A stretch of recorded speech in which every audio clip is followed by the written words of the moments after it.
Hepatitis virales. La hepatitis es la inflamación y alteración de la función de los hepatocitos. Puede estar causada por agentes químicos como ser tetracloruro de carbono, DTT, tolueno, otras drogas, algunas bacterias, algunos parásitos, malaria, mebiasis y también por virus. En la clase de hoy nos vamos a enfocar en los virus que producen la alteración del tejido hepático. En esta tabla están enumerados diferentes virus que producen hepatitis. Cada uno de ellos, como vemos a la izquierda, pertenecen a diferentes familias, no son virus genéticamente relacionados entre sí. Vemos la familia, el género y el nombre del virus. Son muchos más que los 5 virus que se conocen, que se hablan habitualmente, el A, B, C, D y E. Esos son los denominados virus hepatotropos primarios y serán a los que nos dedicaremos el resto de la clase, pero también es interesante observar y saber y tener en cuenta en su momento para el diagnóstico diferencial que existen otros virus que como producto de la infección que producen en el ser humano también pueden producir una hepatitis, como ser por ejemplo el citomegalo, Epstein-Barr, varicela, parvovirus. Algunos de ellos pueden producir una hepatitis. Hay otros virus un poco descubiertos más recientemente, como los virus que pertenecen a la familia Circoviidae, ser los virus TT y CEN, que también producen hepatitis. Bueno, en esta diapositiva podemos ver los 5 virus que son denominados hepatotropos primarios, o sea que su primer target, su primer órgano target es el hígado, y ellos son los virus de la hepatitis A, B, C, D y E. Y aquí los agrupamos básicamente por dos de sus características, el tipo de transmisión y el tipo de infección que producen. Los virus de hepatitis A y E se transmiten principalmente por vía entérica y los virus B, C y D, denominados séricos, a través de vía parenteral. A su vez, los virus séricos B, C y D pueden producir infecciones crónicas, cosa que no producen los otros dos virus. Estas infecciones, cuando se convierten en crónicas, en general son más complejas y dan cuadros más complicados. Bueno, el virus de la hepatitis A pertenece a la familia Picornaviridae. Esta familia tiene múltiples géneros. El género más característico es el de enterovirus y antes el virus de la hepatitis A estaba denominado como perteneciente a este género enterovirus. Se lo denominaba el tipo 72 de enterovirus. Pero con los estudios siguientes, estos se dieron cuenta que el virus de la hepatitis A tenía diferencias en las secuencias de aminoácidos, tenían tamaños de proteínas diferentes a los otros virus del género enterovirus y que replica muy lento y sin efecto citopático en células. Además, el virus de la hepatitis A es más resistente a temperaturas y diferentes drogas que inactivan otros picornaviridae. Es por eso que se denominó un nuevo género llamado hepatovirus, al cual pertenece el virus de la hepatitis A. Y este tiene un único sitio de neutralización, por lo cual existe un único serotipo. El virus de la hepatitis A está conformado en su material genético por una única molécula de ARN, simple cadena de polaridad positiva y de aproximadamente 7500 kilobases. Es un virus de morfología esférica, es muy pequeño, de 27 a 28 nanómetros, la simetría de la cápside es icosaédrica y son virus desnudos. Codifica en su genoma para una única poliproteína que da origen a todas las proteínas estructurales y funcionales del virus, y la cápside está conformada por 4 proteínas estructurales, de las cuales las inmunodominantes son 2 de ellas, BP1 y BP3, pero como dije anteriormente existe un único serotipo, un único sitio antigénico que lo define como serotipo. En esta diapositiva vemos un diagrama de la estructura del genoma del virus, el cual está conformado por 3 partes, una región 5' no codificante, una región que codifica para un único marco de lectura que da lugar a la poliproteína, que luego del procesamiento es clivada en las 4 proteínas estructurales que se ven en amarillo y el resto de las proteínas no estructurales con funciones enzimáticas. Como ya les nombré, las proteínas de la cápside son 4 y las inmunodominantes son BP1 y BP3. Y la última región del genoma, que es la región 3', que también es no codificante y tiene funciones regulatorias. El virus de la hepatitis A es un virus bastante resistente y entonces vamos a ver algunas de estas características. Resiste a pHs muy ácidos, pHs de 1, por lo cual puede atravesar la barrera ácida del estómago. Es resistente a detergentes o solventes orgánicos como éter, cloroformo, al ser virus desnudos. Las bajas temperaturas, bueno, en realidad sirven para conservar. Cuando uno quiere conservar un virus, usa bajas temperaturas. Y allí dice que resiste, hay una premisa, que resiste altas temperaturas hasta 60 grados a 1 hora pH neutro sin activa luego de 10 horas. Esto es una condición bastante exigente a la cual el virus es resistente. Por eso podemos entender que es un virus bastante prevalente en la naturaleza y que produce enfermedades. Luego, obviamente, es inactivado por el hipoclorito de sodio, la lavandina, por otros agentes químicos como el formaldehído, por el sistema de autoclavado, allí hay algunas de las condiciones, también obviamente la ebullición, radiación ultravioleta siempre interfiere en el material genético, destruyen al virus. Y si bien es un virus desnudo, allí tiene una última premisa que dice que disminuye la infectividad del etanol 70 a 25 grados. Si bien son virus desnudos, pueden disminuir su infectividad, pero hay que tener en cuenta que es un virus bastante resistente y ahí tienen algunas de las características. Bueno, la patogenia. El ingreso al organismo es a través de la vía fecal-oral por el tubo gastrointestinal. Y el sitio primario de replicación es el citoplasma del hepatocito. Recordemos que son virus de genoma ARN. En general, los virus de genoma ARN replican en el citoplasma. Tiene un periodo de incubación variable entre 15 y 45 días. Se une a un receptor celular que es una glicoproteína de clase 1.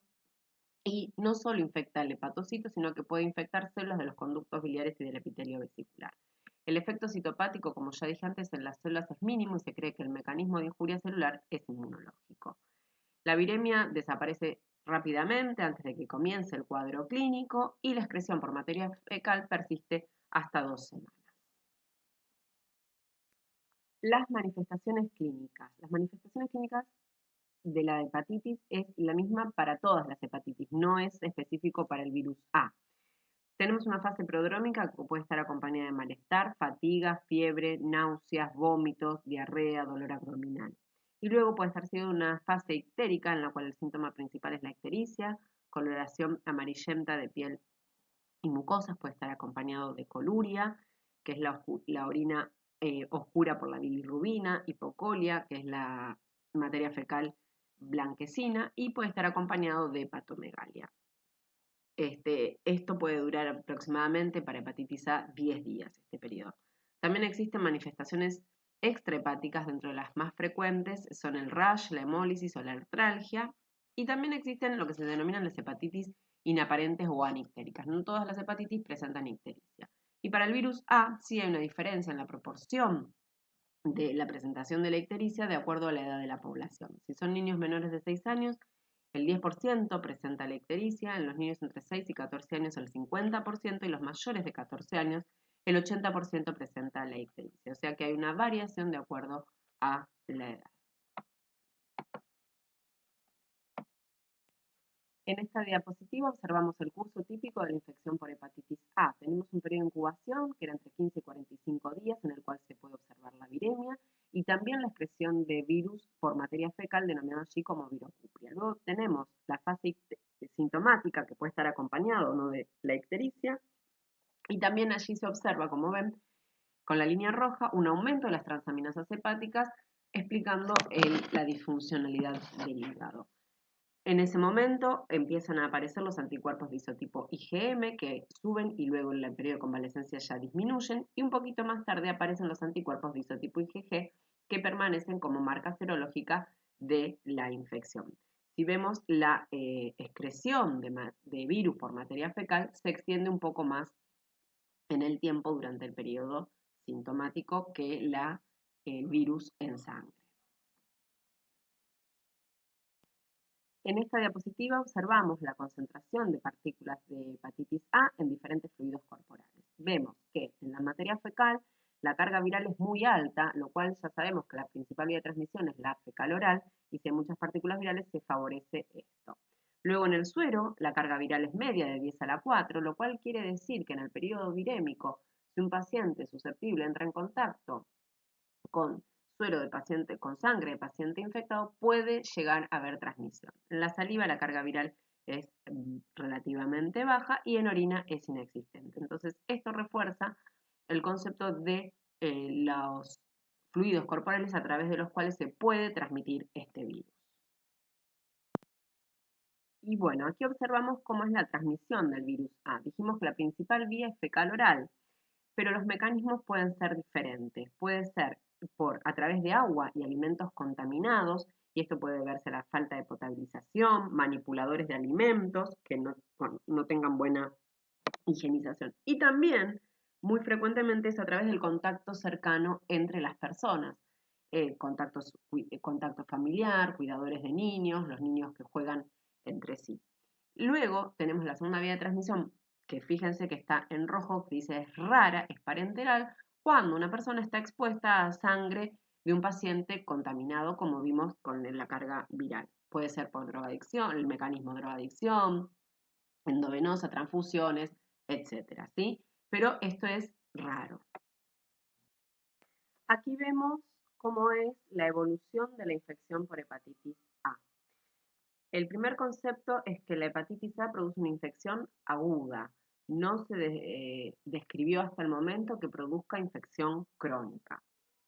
Bueno, tenemos el cuadro, se produce la primoinfección, tenemos el cuadro que ya describimos anteriormente y el 99% de los pacientes se recuperan de la misma por el sistema inmune. Un 10% cursa con un cuadro colestático, y esto ya vimos que el virus puede infectar células del conducto biliar, y un 20% puede cursar con una recidiva. Estas recidivas se producen entre 1 y 4 meses posterior al primer cuadro clínico y en general los síntomas son más leves. Ahora bien, un 1% de los pacientes cursan con una hepatitis fulminante. Quiere decir que rápidamente se lleva una disfuncionalidad importante del hígado. Y eso puede tener 3 finales: la recuperación, la muerte del paciente o llevar a un trasplante hepático. Si uno pensara que este 1% es un pequeño porcentaje, pero si esta es una enfermedad altamente prevalente como lo es, ese 1% representa una gran cantidad de población. Entonces de allí que adquiere la importancia estas hepatitis fulminantes por hepatitis A. Pero el concepto es que estos virus no producen infecciones crónicas y que el 99% se recupera.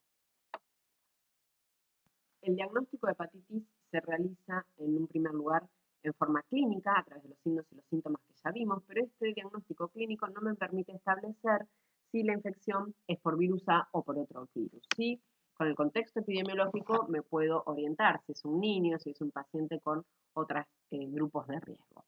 Luego tenemos el diagnóstico de laboratorio, en el cual podemos tener un diagnóstico inespecífico, como ser el hepatograma para ver la alteración de las transaminasas hepáticas, la bilirrubina, que nos pueden orientar sí al diagnóstico de hepatitis, pero no al diagnóstico etiológico. El diagnóstico etiológico se hace por métodos convencionales serológicos y se mide los anticuerpos IgM contra el virus de la hepatitis A por enzima inmunoanálisis o ELISA. Para ver una infección pasada puedo detectar las IgG, pero el diagnóstico primario de hepatitis A es por ELISA para medir anticuerpos IgG. Además existen otras metodologías que uno pudiera implementar que no se utilizan para el diagnóstico de rutina, como ser la detección del ácido nucleico a través de la materia fecal o de la sangre, la detección de antígenos virales, o sea, proteínas en la materia fecal por inmunofluorescencia, o también se podría estudiar por microscopía electrónica y ver las partículas virales en materia fecal donde hay carga viral elevada. Recuerden cuando les hablé de la microscopía electrónica que les dije que se requieren altas cargas virales en el material a estudiar. Bueno, esa sería una aplicación. Pero para el diagnóstico de rutina es la detección de IgM en el suero del paciente que tiene la infección. Bueno, viendo otro aspecto, en esta diapositiva observamos la distribución geográfica de la infección por hepatitis A en el mundo y vemos zonas con mayor prevalencia, zonas con una prevalencia intermedia y zonas con baja prevalencia. Argentina pasó de ser un país de alta prevalencia a una prevalencia intermedia o baja. Y se registran cerca de 1,4 millones de casos de hepatitis A por año en el mundo y obviamente es una enfermedad asociada a la falta de buenas condiciones higiénicas. Aquí observamos los patrones de transmisión de virus A. Tenemos diferentes regiones con una endemicidad alta, moderada, baja o muy baja. La endemicidad alta significa que el virus circula libremente. Y allí vemos que la edad de la primoinfección es la primera infancia, lo cual es lógico. Si el virus circula libremente, tengo más chances de encontrármelo más temprano en la vida. A medida que disminuye la endemicidad, aumenta la edad de la primoinfección. Los patrones de transmisión también van cambiando. En una endemicidad elevada, lo más frecuente es la transmisión entre las personas y los brotes son pocos comunes porque no hay suficiente población susceptible como para que se produzca un brote. A medida, luego, en la endemicidad moderada o baja, existen los dos mecanismos de transmisión, de contacto cercano entre las personas y también se producen brotes asociados a aguas o alimentos contaminados. Y cuando la endemicidad es muy baja, en general los brotes son pocos comunes y se asocian sobre todo a viajeros que van a zonas de alta endemicidad. ¿Por qué la tasa de enfermedad cuando la endemicidad es alta puede ser baja? Se puede relacionar con que los niños de muy baja edad pueden no presentar el síntoma ictericia y puede pasar esa hepatitis desapercibida. Entonces puedo no detectar enfermedad. Es por eso que puede llegar a ser una tasa de enfermedad baja a pesar de la alta endemicidad. Aquí vemos los diferentes genotipos de virus A que se detectan, hasta 7, y difieren entre un 15 y un 25%. Pero a pesar de esta diferencia en el genoma de los virus, no existen diferentes serotipos, o sea que no hay cambios en los sitios de neutralización, existe un único serotipo para virus A. El más predominante vemos que es el 1A y es el que se ha detectado en nuestro país, y la tipificación genética de estos virus sirve para conocer la dinámica de transmisión de estos virus en la naturaleza, pero no hace al diagnóstico primario de la infección por estos virus. ¿Cómo se puede realizar prevención para virus A? Principalmente la más fácil y más eficiente de todas es la higiene, el correcto lavado de manos, ya que es una infección que se transmite por contaminación con heces contaminadas. Luego, a otro nivel, sería un correcto saneamiento, mejoras en las condiciones ambientales, agua potable, buenos servicios sanitarios a la población. Y luego ya tenemos específicamente, hay vacuna para con virus inactivado, y también tenemos inmunización pasiva que se puede administrar inmunoglobulina pre y post exposición. Aquí observamos las diferentes vacunas presentes en nuestro país. Esta vacuna es inactivada, se administra el antígeno viral, tiene adyuvantes, vemos las formas de administración que es intramuscular, se habla de las dosis, cómo se debe conservar, no congelar, preservar de la luz a bajas temperaturas, y también se puede dar combinada con la vacuna de hepatitis B. Y fíjense que los esquemas de vacunación dicen entre 2 y 3 dosis. En nuestro país se aplica una única dosis.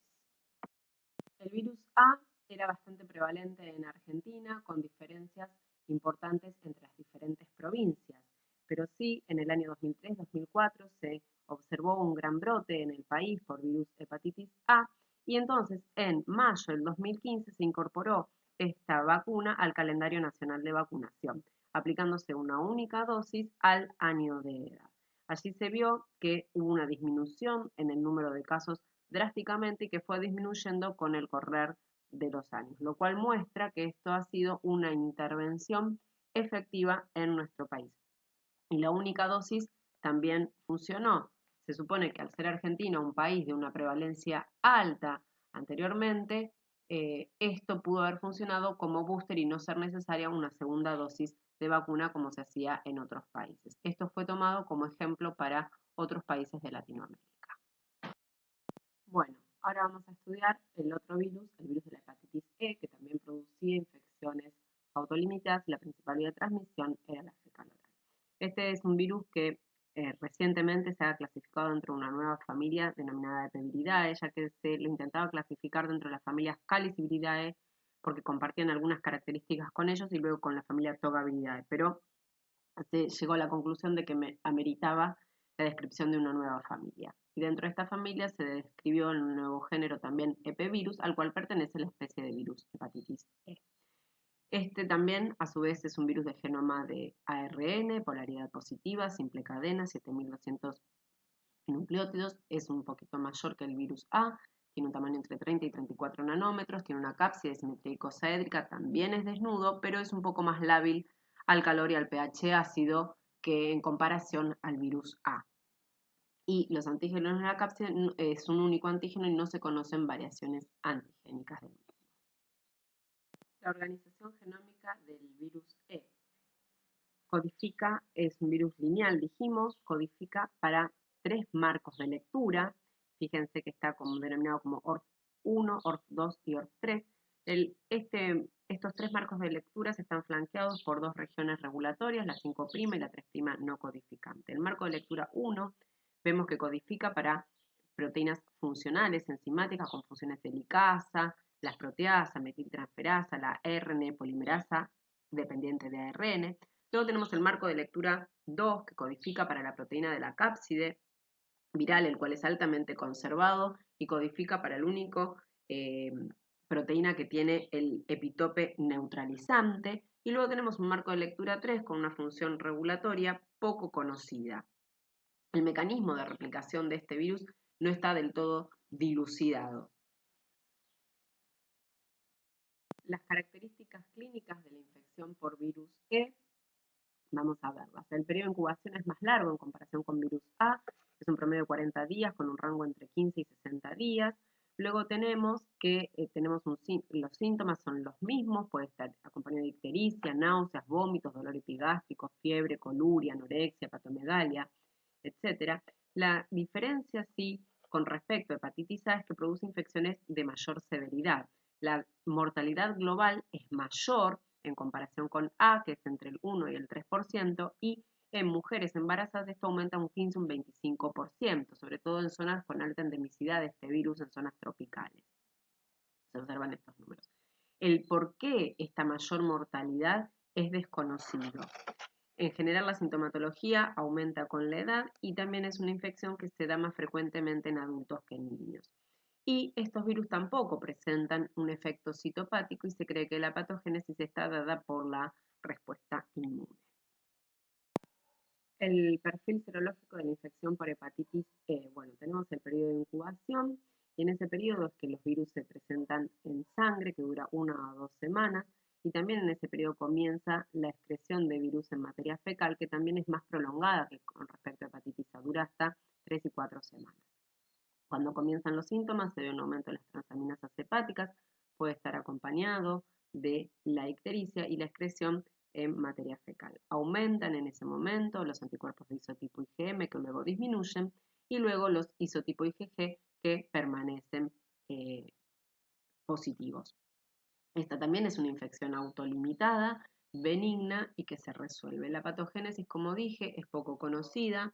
Estos virus ingresan por vía oral, hay un primer sitio de replicación que es el intestino y el virus llegaría al hígado a través de la vía de la vena porta. Replica en el citoplasma del hepatocito y ahí llega a la viremia. La respuesta inmune es rápida y aparece con los síntomas.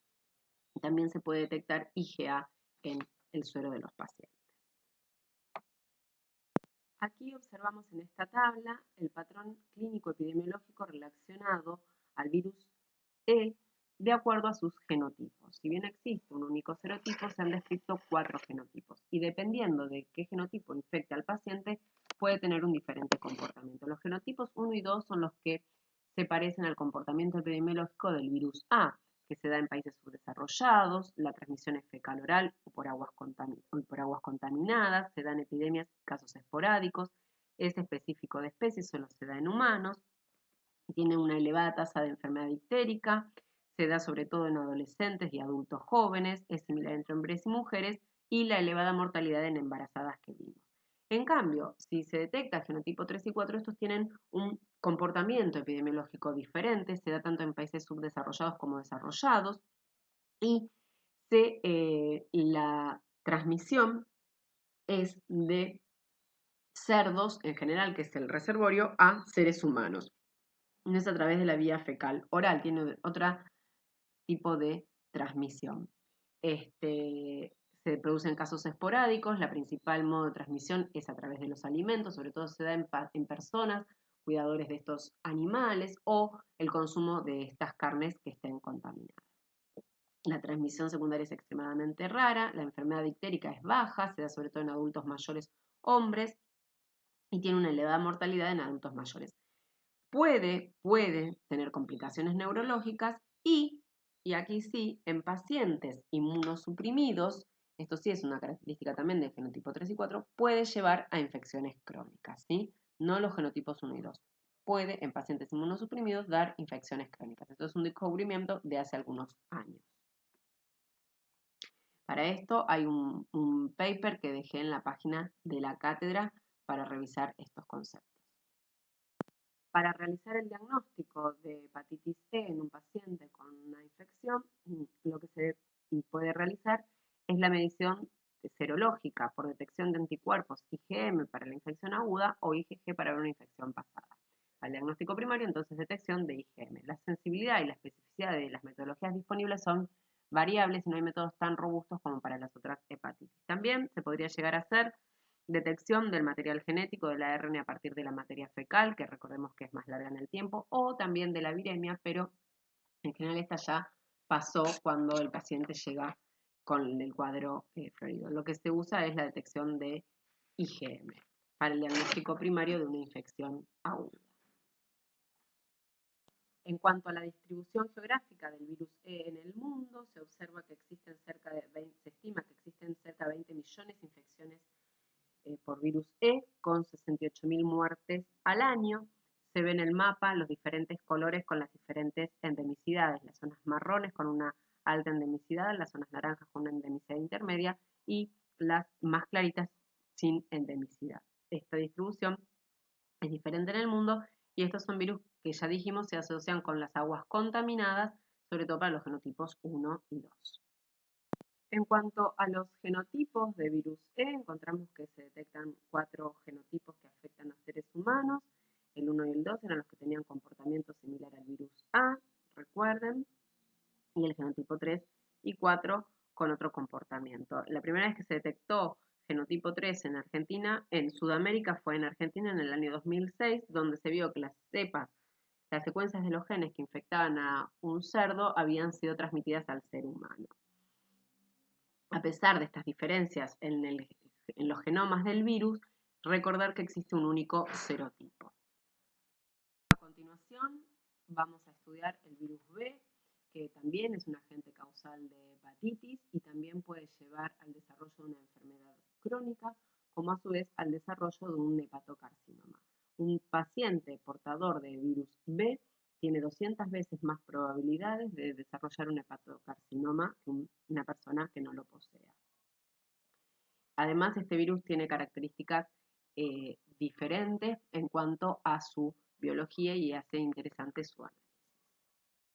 Este virus pertenece a la familia Hepatnaviridae y ese nombre ya nos da los indicios. HEPA, que tiene que ver con el tropismo viral hacia el hepatocito, y DNA de virus de genoma ADN. Existen géneros que afectan a diferentes especies, pero el género Orthopalnavirus al cual pertenece este virus solo afecta a seres humanos. Entonces el único reservorio es el ser humano, son virus con cápside de simetría icosaédrica, poseen además envoltura, su genoma, como dije, es ADN circular doble cadena incompleta de 3.200 nucleótidos. Codifica tanto para proteínas estructurales como no estructurales, que ahora lo vamos a ver. Aquí observamos la organización del genoma del virus de hepatitis B.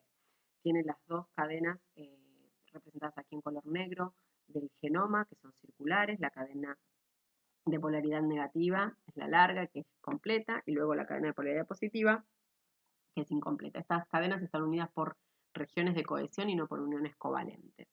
Este virus codifica en ese poco material genético para 7 proteínas diferentes con 2 estrategias, teniendo marcos de lecturas para las codificaciones superpuestos, que están representados por las flechas de color gris, y cada uno de esos marcos de lecturas tienen sitios alternativos de inicio de la transcripción. Entonces, por ejemplo, el marco de lectura P, el más grande de todos ellos, codifica para la ADN polimerasa viral. Luego, el marco de lectura S codifica para el antígeno de superficie, aquí escrito como HBsAg, es el antígeno de superficie, pero en ese mismo marco de lectura, si comienza antes la transcripción, se codifican las proteínas S1 y S2, que comparten obviamente una región al antígeno de superficie. Luego tenemos el marco de lectura C, que codifica tanto para la proteína de la cápside viral como el antígeno E. El antígeno E es una proteína de secreción. Entonces, la única diferencia que existe entre la proteína de la cápside y el antígeno E es que el antígeno E tiene además 23 aminoácidos que le dan la señal de ser secretado del hepatocito. Cuando hay replicación viral, el hepatocito está secretando, está haciendo el ciclo de replicación viral, se secreta este antígeno E al torrente sanguíneo del paciente. Y luego tenemos el marco de lectura X que codifica para una proteína X con funciones carcinogénicas, posiblemente. Esta tabla simplemente está representando lo que ya les acabo de comentar con el diagrama de las proteínas sintetizadas por el virus E. Las que están en color rosa son proteínas estructurales y las que están en azul son proteínas no estructurales. En esta diapositiva vemos las diferentes partículas que podemos encontrar en un paciente.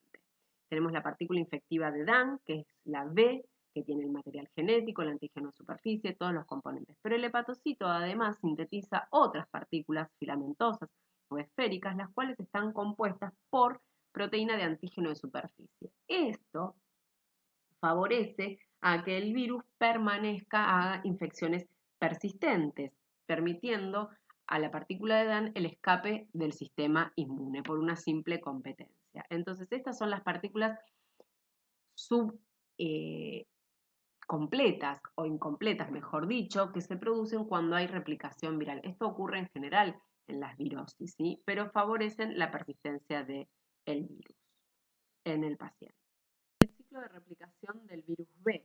El virus ingresa al hepatocito por fusión de membranas y una vez que la nucleocápside se encuentra en el citoplasma, el genoma del virus ingresa al núcleo celular. Lo primero que ocurre allí es que ese ADN incompleto se repara, por así decirlo, y se genera lo que es la molécula de ADN doble cadena que es circular covalentemente cerrado. Eso significa las 3C del ADN.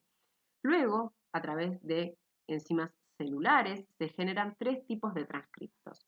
El ARN pregenómico, ARN que va a sintetizar la proteína de la cápside viral, y el ARN que va a permitir la síntesis del ADN polimerasa viral. Estos tres transcriptos salen de la célula del pregenómico, el que va a sintetizar los antígenos de la cápside viral y la enzima viral.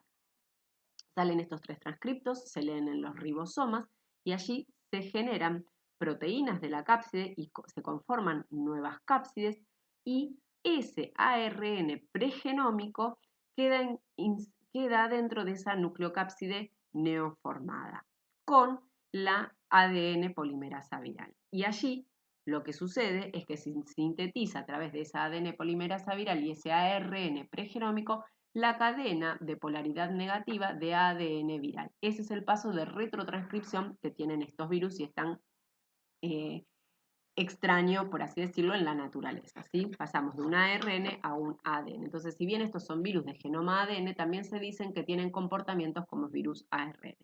Una vez que se sintetizó esa cadena de polaridad negativa de ADN dentro de la nucleocápside neoformada en el citoplasma del hepatocito, se sintetiza la otra cadena de polaridad positiva también dentro de esa nucleocápside. Allí tenemos la nucleocápside con las dos cadenas y pasa a través del sistema del retículo endoplásmico y adquiere la envoltura con las proteínas de membrana. Estos virus emergen de las células, no las lisan, por lo tanto el hepatocito no muere y sigue funcionando como una máquina que sintetiza partículas virales. Esa nucleocápside, a su vez, o emerge de la célula o vuelve al núcleo y se vuelven a generar ciclos de replicación. La evolución de la infección por virus B. Bueno, tenemos una infección que es de transmisión parenteral, ya dijimos, tiene un periodo de incubación prolongado entre 2 y 4 meses, y tenemos la infección aguda, de las cuales en un paciente adulto normal, el 90% de las mismas resuelve sola.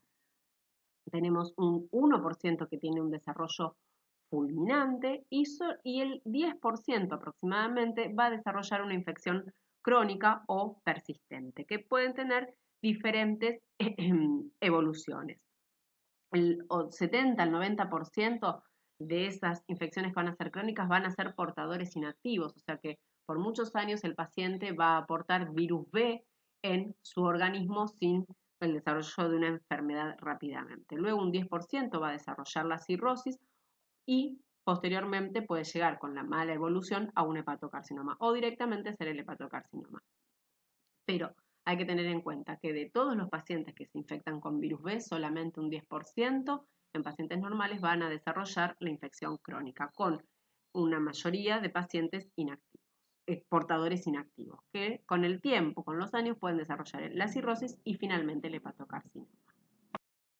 Bueno, también existe transmisión de la infección por hepatitis B de madre a hijo.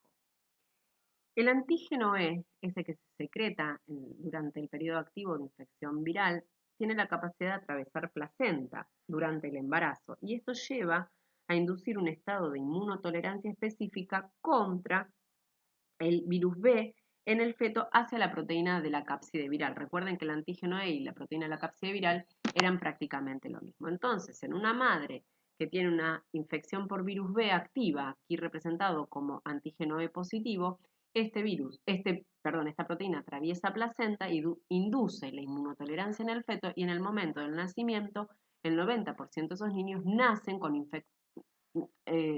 con virus B.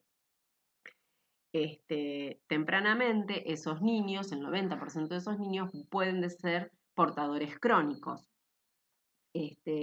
Y un 25% va a desarrollar cirrosis o carcinoma primario de hígado. Todo esto al momento, la transmisión es al momento del nacimiento. En cambio, si la madre tiene una infección que no está activa, o sea que es antígeno E negativo, esta transmisión de la proteína viral en el feto es de un 25% y es mucho menor, y la probabilidad de que el niño nazca con infección por hepatitis B disminuye un 25%. O sea que la transmisión sobre todo se da en madres con infección activa. Esto se puede resolver dando en el momento del nacimiento al niño recién nacido gamma globulina hiperinmune contra el antígeno de superficie, y esta gamma globulina se supone que bloquea la diseminación del virus en el hígado y se da la vacunación. Y esto hace que este 90% disminuya a un 10%. Entonces hay una medida de prevención que se puede tomar en el momento del nacimiento del niño para disminuir esta alta tasa de transmisión. Aquí observamos la concentración de virus B en diferentes fluidos corporales. Es muy alta en sangre, sueros y exudados de heridas, por eso la primera transmisión es parenteral. Es moderada la concentración en semen, fluidos vaginales y saliva, y bajo, no detectable en heces, orina, sudor, lágrimas, leche materna. Entonces la transmisión es parenteral, también sexual y perinatal, como vimos. Bueno, vamos a analizar cómo es el curso de la infección aguda por hepatitis B con recuperación, o sea, el 90% de esos pacientes que resuelven por sí mismos la infección con virus B, esos pacientes adultos que habíamos visto. Bien, en un primer momento tenemos en el periodo sintomático marcado con una barra verde, vemos el aumento de los antígenos virales, el antígeno de superficie con una línea naranja y el antígeno E, que es el antígeno de secreción en la barra rosa de arriba. En ese momento es el momento sintomático, luego del cual empiezan a aparecer, en ese primer momento empiezan a aparecer los anticuerpos de isotipo IgM contra la proteína del COR, lo que está remarcado en azul. Una vez que aparece eso, luego empiezan a aparecer los anticuerpos total contra el COR y una vez que disminuyen los antígenos de superficie, luego de un tiempo, pasado el periodo de ventana, aparecen los anticuerpos contra los antígenos de superficie. Y lo mismo ocurre con el antígeno E. Una vez que desaparece el antígeno E, aparecen los anticuerpos contra el antígeno E. Este es el curso serológico de la infección. Obviamente que también en el primer momento que hay infección, si uno acá graficaría la carga viral, está aumentada en ese primer momento y luego disminuye hasta no detectarse. Entonces aquí están marcados los elementos que nos van a ser útiles para cuando se quiera hacer el diagnóstico etiológico de la infección. El marcador de infección aguda de la primoinfección es los anticuerpos isotipo IgM contra la proteína del core. El curso serológico de la infección crónica por hepatitis B se caracteriza porque el antígeno de superficie no se negativiza y se detecta presente en sangre durante más de 6 meses. Entonces, el marcador de infección crónica para hepatitis B es detección de antígeno de superficie en sangre durante más de 6 meses. Como vemos en este gráfico, a diferencia del anterior, este no se negativiza y no aparecen los anticuerpos contra el antígeno de superficie. Y el mismo comportamiento se puede esperar del antígeno E. Esta es la diferencia con el curso serológico de infección aguda. Para verlo de otra manera, tenemos marcadores directos de la infección y marcadores indirectos. Marcadores directos son la detección de antígeno de superficie, antígeno E o el ADN viral, mientras que los marcadores indirectos son los anticuerpos contra el antígeno de superficie, los anticuerpos IgM o IgG contra las proteínas del core y los anticuerpos contra el antígeno E. El antígeno de superficie es marcador de infección. Si lo detecto durante más de 6 meses, es el indicador de infección crónica. Los anticuerpos IgM contra el core son los marcadores de infección aguda. Los anticuerpos contra el antígeno de superficie indican inmunidad. Ahora les paso a explicar. Y los anticuerpos contra el core sirven para marcar prevalencia de la infección. Es una vez que un paciente ha sido infectado, quedan estos anticuerpos en manera constante. Y el ADN viral, a lo mismo que el antígeno E de superficie, son marcadores de replicación viral. Cuando los detecto en sangre, quiere decir que el virus está replicando y hay una infección activa. Otra forma de observar estos marcadores serológicos es en esta tabla. Esta tabla sería lo mismo que se observa en los gráficos que mostré anteriormente. Una persona susceptible a la infección no tiene ni antígenos ni anticuerpos, ¿sí? Ni tampoco tendría ADN. Una persona con infección aguda, ¿cómo va a ser su perfil? Tiene antígenos de superficie positivos, anticuerpos contra el core positivos, IgM contra el core positivo y los anticuerpos contra el antígeno de superficie son negativos. El ADN viral también sería positivo en este periodo. Una infección aguda en resolución, cuando ya se está resolviendo la infección. Los antígenos de superficie se vuelven negativos y en un tiempo se positivizan los anticuerpos contra estos antígenos de superficie. Cuando la infección ya está pasada y resuelta, la IgM contra el core será negativa, será negativo el antígeno de superficie y los anticuerpos contra el antígeno de superficie van a ser positivos. Lo que sí queda como marcador, como huella inmunológica, son los anticuerpos total contra el core, que es el marcador de prevalencia. Si tenemos la otra posibilidad, antígeno de superficie positivos, anticuerpos contra el core positivos, IgM negativo y anticuerpos contra el antígeno de superficie negativo, es marcador de infección crónica. Recuerden, el antígeno de superficie más de 6 meses positivo. Y entonces allí lo que habrá que evaluar en un paciente crónicamente infectado es la presencia de antígeno E de superficie o anticuerpos, lo mismo que la carga viral, porque esto será marcador de que el paciente está en periodo de replicación o no. Si encuentro antígenos E positivos, quiere decir que está en una etapa de replicación. Si no, no. Y lo mismo que la carga viral. Entonces allí, más allá del diagnóstico inicial, ustedes van a tener que buscar el perfil para conocer si el portador crónico que pueda llegar a ser su paciente, como en qué periodo de la enfermedad está. Y si no tiene ningún antígeno, ningún anticuerpo, y el único anticuerpo que tiene son los anticuerpos contra el antígeno de superficie, quiere decir que el paciente recibió la vacuna contra hepatitis B, ¿sí? Ya que se inmuniza con el antígeno de superficie. En este mapa observamos la prevalencia de hepatitis B a nivel mundial. Se estima que existen 350 millones de personas crónicamente infectadas, con una incidencia anual de 50 millones de casos, y se estima que existen 600.000 muertes al año por hepatitis B. En el mapa vemos las zonas de mayor prevalencia en verde oscuro, prevalencia intermedia, y Argentina está dentro de la baja prevalencia en esta enfermedad. En cuanto a los genotipos de hepatitis B, se describen 8 genotipos que van desde la A hasta la H, y en el mapa vemos la distribución de cada uno de ellos, ¿no? Algunos tienen una distribución más global, otro más localizada y regional. En Argentina se detectan el genotipo F, el genotipo H en comunidades indígenas, aborígenes del Chaco y también últimamente se detecta el genotipo D. No, esto no se traduce a diferencias en cuanto a la patología de la enfermedad.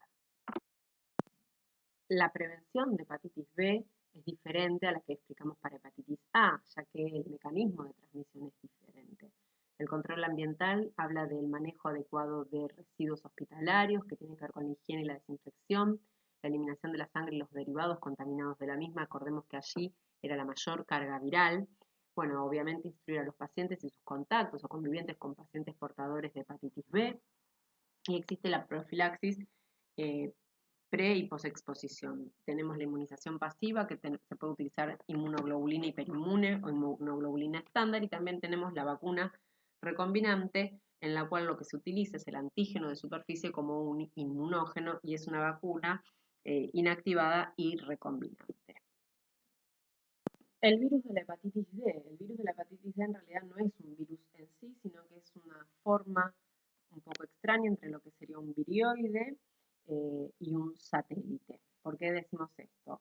Es similar a un virioide porque puede autocatalizar su ARN y es una especie de virus satélite porque requiere de las estructuras de otro virus para su replicación. Entonces, es esto, no es en sí un virus, aunque de ahora en más lo denominemos como tal. Entonces, mide entre 36 y 43 nanómetros, tiene un ARN simple cadena de polaridad negativa que es circular, covalentemente cerrado de 1700 nucleótidos. Ya dije que tiene un ARN que es autocatalítico y por eso simila a los virioides. Este ARN tiene 5 marcos de lectura y tiene una simetría de cápside y cosaédrica. Y en esa cápside hay dos proteínas, una large y una small, que son el antígeno de este virus. Estos son virus envueltos y de aquí que sea satélite que requiere la envoltura del virus B para su replicación. Sin esta envoltura, este virus no puede ejercer su efecto en el ser humano. Por eso quizás allí dice que es un virus quimérico que contiene estructuras derivadas de ambos virus. En realidad la envoltura lo que requiere del virus B es el antígeno de superficie, ¿sí? Porque recordemos que la membrana lipídica está dada por las membranas de la célula a la que va a infectar.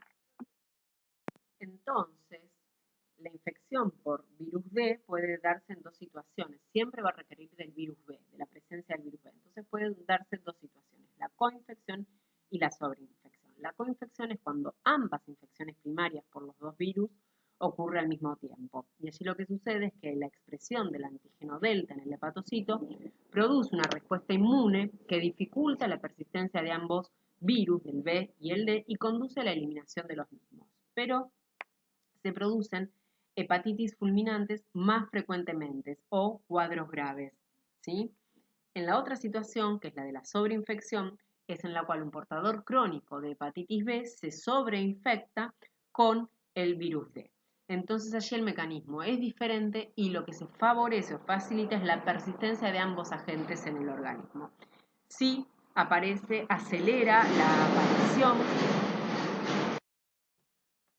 Como decía, se acelera la aparición de lesiones hepáticas graves y al cabo de 5 a 7 años el 80% de los pacientes desarrolla la cirrosis en este cuadro de sobreinfección.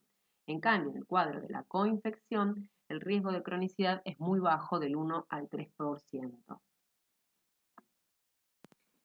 Vamos a analizar cómo es el perfil serológico de la situación de coinfección, cuando ambas primoinfecciones por los dos agentes ocurren al mismo tiempo. Entonces allí observamos que en el momento de los síntomas, la ictericia, fiebre, el malestar, hay un aumento de las transaminasas hepáticas. Y a su vez de que están aumentados todos los indicadores que ya vimos para hepatitis B en la situación aguda, aumentan para hepatitis D. Obviamente vamos a detectar el antígeno de superficie, va a estar presente el ARN viral, que en un primer momento aumentan las IgM contra el virus D, que pasado el tiempo de la infección, en el periodo de convalecencia, aumentan los anticuerpos contra el antígeno de superficie, cuando este ya disminuyó. Y los anticuerpos total contra el D disminuyen. Entonces, para hacer un diagnóstico de infección primaria por virus D, hay que medir o el ARN viral o los anticuerpos IgM contra el virus D, más allá de la medición de IgM contra el core para el virus B, que habíamos dicho en su momento para la primoinfección de hepatitis B. En la situación de sobreinfección tenemos al portador crónicamente infectado con virus D que se sobreinfecta con virus D. Entonces allí, al ser un paciente, un portador crónico de B, habíamos dicho que el determinante era el antígeno de superficie que no se va a negativizar. Entonces a esto lo que vamos a ver es un aumento de la sintomatología que puede estar acompañado de ictericia, el aumento de las transaminasas, y lo que se va a detectar constante a lo largo del tiempo es el ARN del virus D presente. La IgM va a subir en un primer momento contra el virus D y luego va a disminuir. Pero entonces, si yo quiero distinguir esta situación de la anterior, primero tiene que ser un paciente crónicamente infectado con B, que eso lo determino con la detección de antígeno en superficie durante más de 6 meses, y además detectar el ARN viral para el virus D y no detectar en todo caso la IgM contra el virus D. ¿Sí?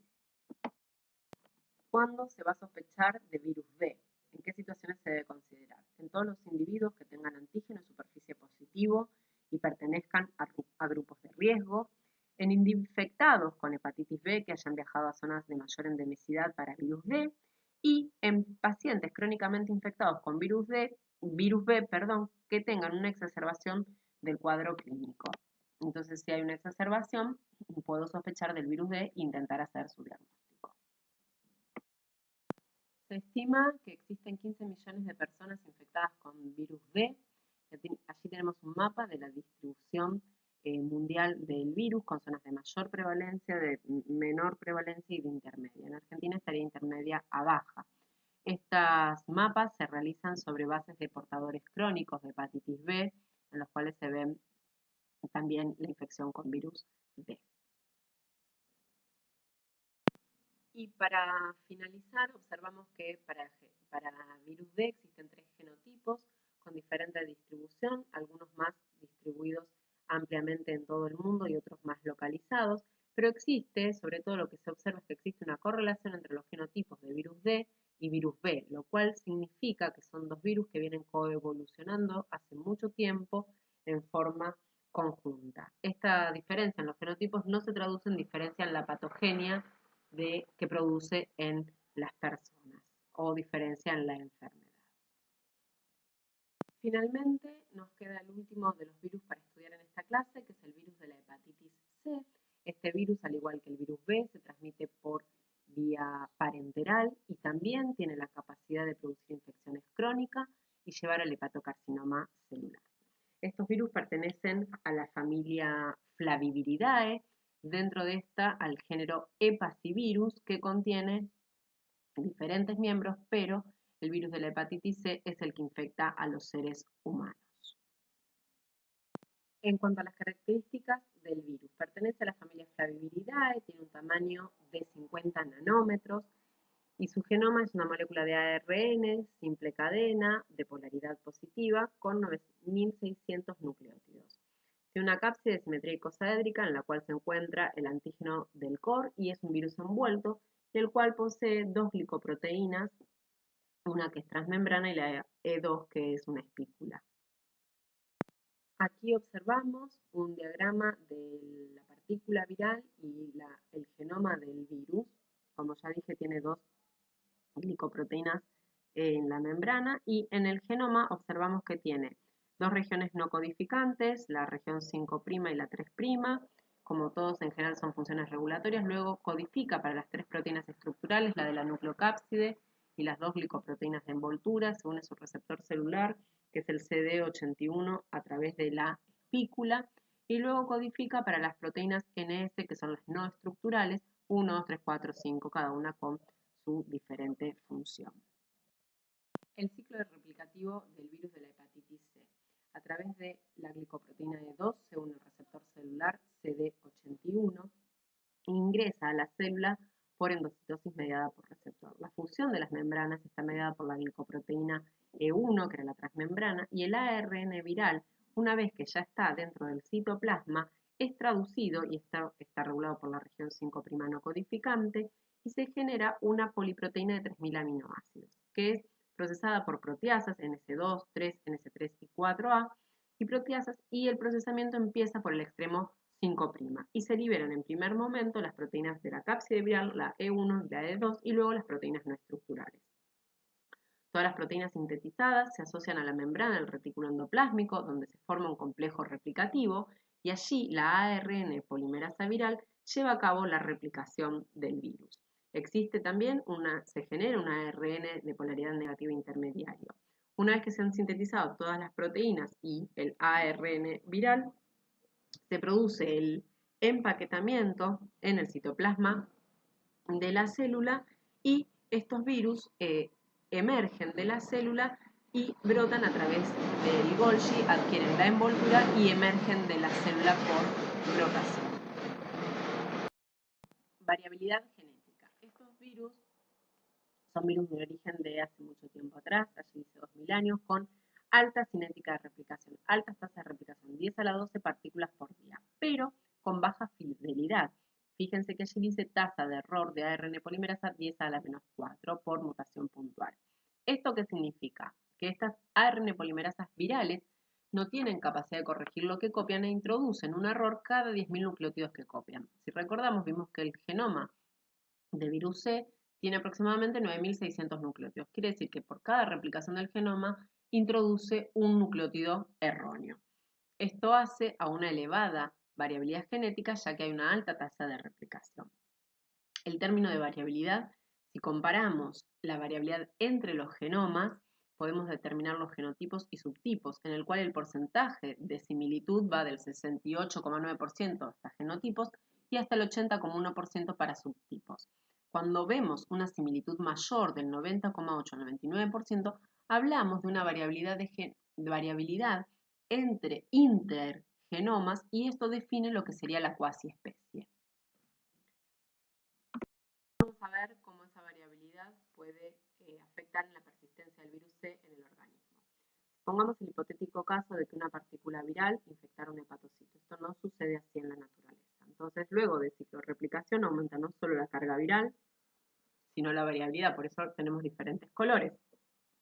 Recordemos que aproximadamente se introduce un cambio de nucleótido en cada genoma.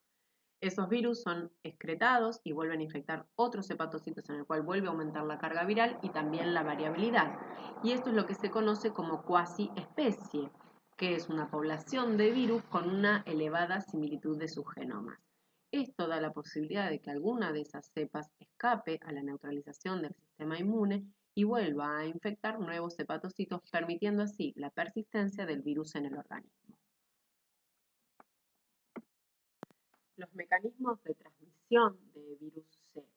Hay diferencia entre lo que hice ayer y hoy, y eso tiene que ver con el conocimiento y la toma de medidas de prevención. Fíjense que antes, entre otros factores, teníamos transfusiones, inyectables, acupuntura, cirugías mayores, trasplantes, tatuajes. Y eso, sin embargo, en el cuadro de hoy en día ya no se observa. Esto es por la prevención que se puede hacer por el conocimiento de esta enfermedad. Sin embargo, siguen siendo factores de riesgo los drogadictos endovenosos, en los que se ve que aumenta un 50% la probabilidad de infectarse con hepatitis C luego de 5 años, el personal de salud, la transmisión sexual y personas sin factores de riesgo. Se ve que la transmisión perinatal se incrementa con la coinfección con virus de HIV. ¿Cómo es la historia natural de la infección por virus C? Tiene un periodo de incubación prolongado entre 2 semanas y 6 meses.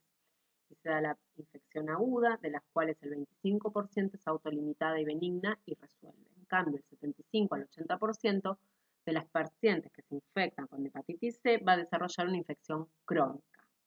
Esto es muy diferente a lo que pasaba con virus B, que solamente de los pacientes adultos normales, solo el 10%, acá el 80%. De esos pacientes que desarrollan una infección crónica, el 80% van a ser los estables, los portadores estables, y un 20% va a desarrollar una cirrosis, que de ellos el 75% va a ser de progresión lenta, pero un 25% puede desarrollar rápidamente el hepatocarcinoma, llevar al trasplante y la muerte del paciente. Entonces, aquí sí se ve la importancia de la infección crónica en el curso natural de esta infección. Entonces, vamos a analizar cómo es el perfil serológico de la infección autolimitada, en ese 25% de los pacientes que resuelven por sí solos la infección. Tenemos el periodo sintomático en el cual se ve el aumento de las transaminasas hepáticas y allí se puede detectar el ARN viral. Y luego de un tiempo aparecen los anticuerpos contra el virus C. El perfil serológico es diferente en ese 80% de los pacientes que va a desarrollar una infección crónica y pasado el primer momento de la primoinfección y el periodo sintomático, el ARN viral se va a seguir detectando en el tiempo y puede haber unos picos y valles en las transaminasas correspondiendo a la funcionalidad hepática. Y puede haber momentos en estos portadores crónicos que se negativice el ARN viral y luego vuelva a aparecer.